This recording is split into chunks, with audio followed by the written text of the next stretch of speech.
회사 생활을 하면서 파워포인트 프레젠테이션은 발표자의 커뮤니케이션 능력, 기획 능력, 스마트함 등을 보여주는 절호의 찬스입니다.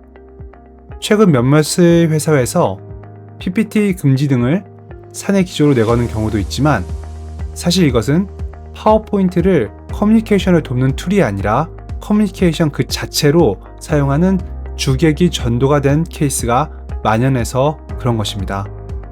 따라서 굳이 사용하지 않아도 되는 경우까지, 예를 들면 화이트보드를 이용하거나 구두만으로도 충분히 커뮤니케이션이 가능한 경우에 파워포인트 슬라이드를 더하는 것은 오히려 정확한 커뮤니케이션에 방해가 될 수 있음을 기억하시길 바랍니다. 이번 시간에는 파워포인트 프레젠테이션을 컨설턴트 레벨로 업그레이드하는 방법을 공유해 드리려고 합니다.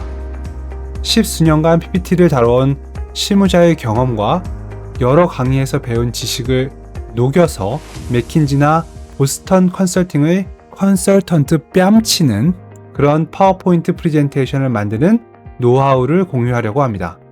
오늘은 그 첫 시간으로 가장 중요한 원칙에 대해서 얘기해 보려고 합니다. 제가 컨설팅 회사에서 일을 할 때 사수로부터 처음 배운 원칙입니다.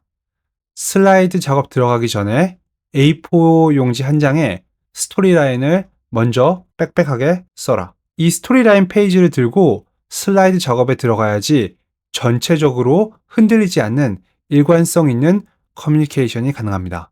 한 장짜리 스토리라인 페이지를 들고 3시간 가까이 선배로부터 갈굼을 받았던 기억이 납니다. 하지만 그 사수님 덕분에 평생 회사에서 일할 때 소중하게 쓰일 스킬을 익힐 수 있었습니다. 매일 시간과의 싸움을 해야 하는 직장에서 일일이 스토리라인을 써가며 슬라이드 작업을 하는 것은 쉬운 일이 아닙니다.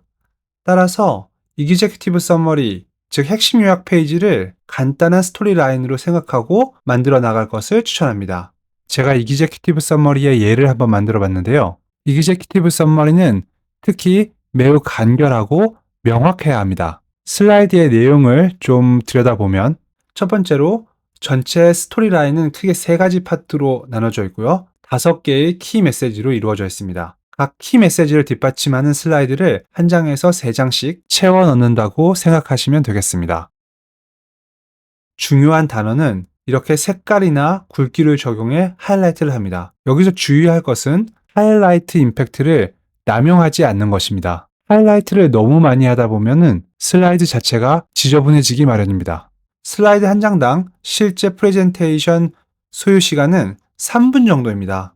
따라서 1시간짜리 프레젠테이션인 경우 목차 등을 제외한 워킹 슬라이드는 10장에서 15장 정도가 적합합니다. 대부분의 프레젠터가 너무 많은 장표를 넣는 실수를 범하는데요. 이렇게 되면 짧은 시간에 너무 많은 것을 보여주려는 욕심이 앞서고 그러다 보면 또 마음이 조급해지기 때문에 프레젠테이션의 후반부에 가서 슬라이드를 스킵해야 되는 상황에 이르는 전형적인 실수를 범하게 됩니다. 키 메시지를 포함하지 않는 슬라이드는 과감히 어펜딕스, 브록에 넣고 질문이 들어오는 경우에만 대응할 수 있도록 합니다. 이제부터 각 키 메시지에 들어갈 여러 가지 슬라이드를 채워나갈 텐데요.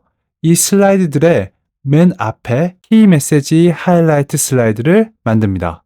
바탕 슬라이드에 텍스트 박스를 오버랩 시켜서 하이라이트 임팩트를 줄 수 있습니다.